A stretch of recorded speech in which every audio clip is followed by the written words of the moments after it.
اگه عاشق قرمه سبزی هستی و دوست داری یه مزه متفاوت از قرمه سبزی رو تجربه کنی، من بهت این قرمه سبزی رشتی رو پیشنهاد میکنم.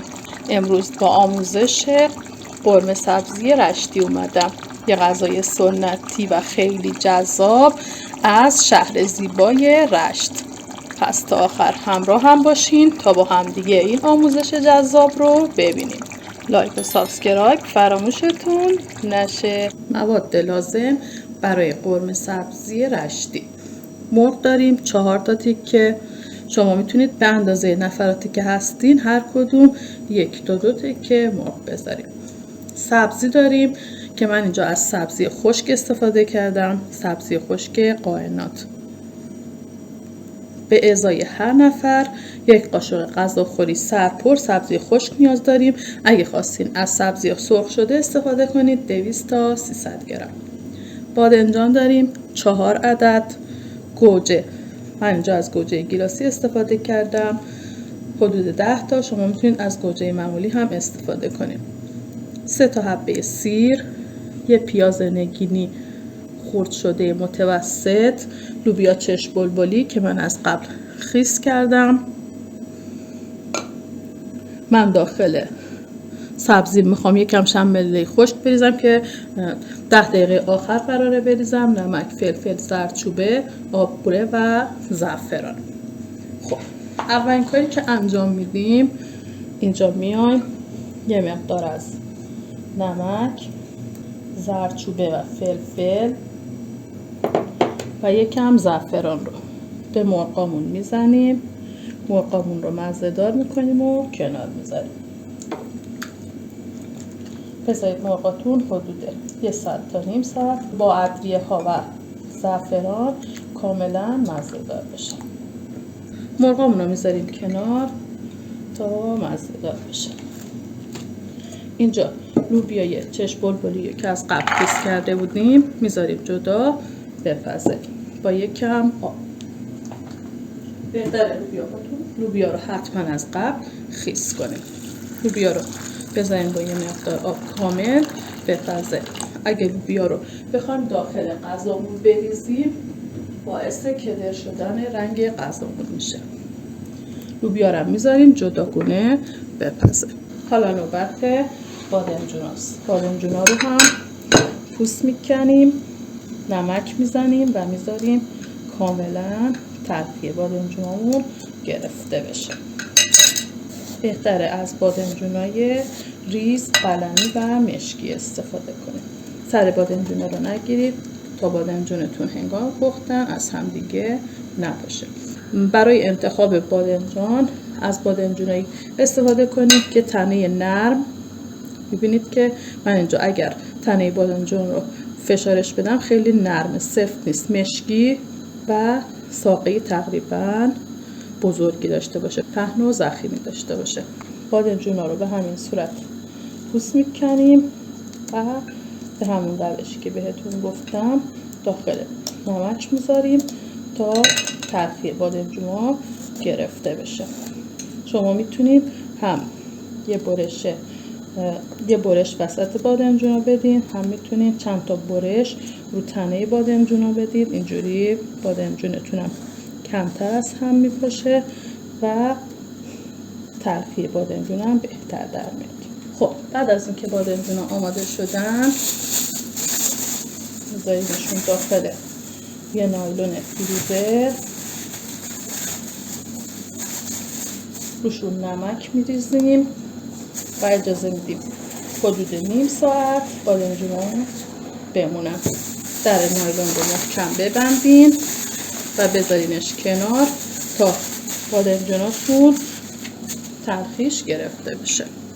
خب بعد از اینکه مرغامون مزه دار شدن، حالا مرغامون رو سرخشون میکنیم.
من یه نکته رو در مورد گمج بگم.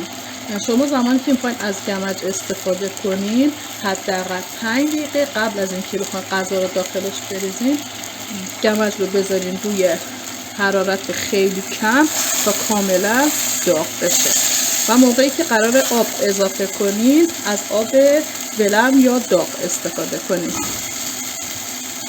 اگه زمانی که ظرفتون داغه آب سرد داخلش بریزین گمج ترک میخوره.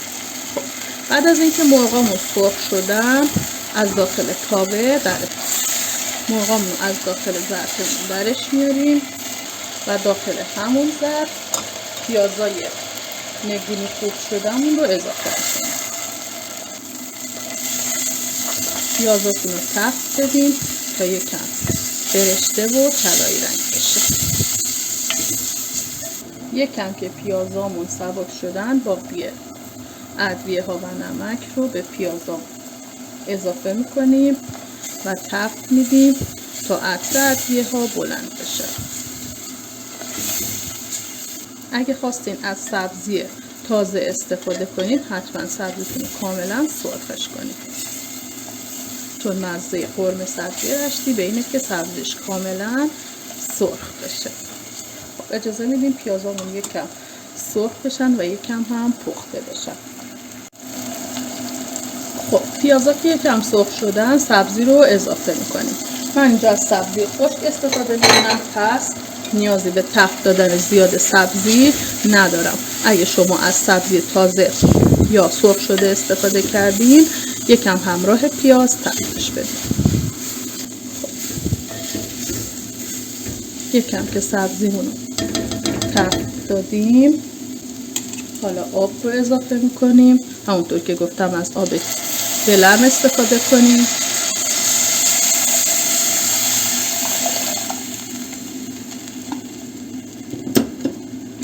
و بعد تیکه های مرغ رو به غذامون اضافه میکنیم. در ظرف رو بذارین و اجازه بدین حدود 1 ساعت غذاتون آروم آروم بپزه. خب غذامون که تقریبا به جوش اومد سیرامون رو داخل غذا میندازیم. شما میتونید سیر رو حذف کنید ولی سیر غذاتون خیلی خوشبو میکنه. حتی میتونید حریره سیر استفاده کنید و پیاز سرخش کنید. خب تا غذامون یه ساعت بپزه داخل یه تاوه جداگونه بادمجونایی که ترکیشون رو گرفتیم من بعد از اینکه از نایلون درشون آوردم شستم و با یه دستمال خشکشون کردم. همراه گوجه ها سرخ میکنیم.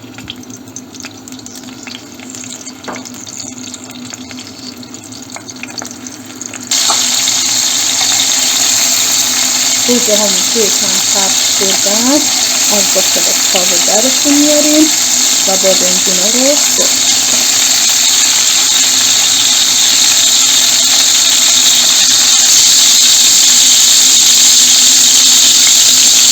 خب بعد از اینکه بادمجونامون سرخ شدن از داخل تاوه برشون میداریم و کنار میذاریم.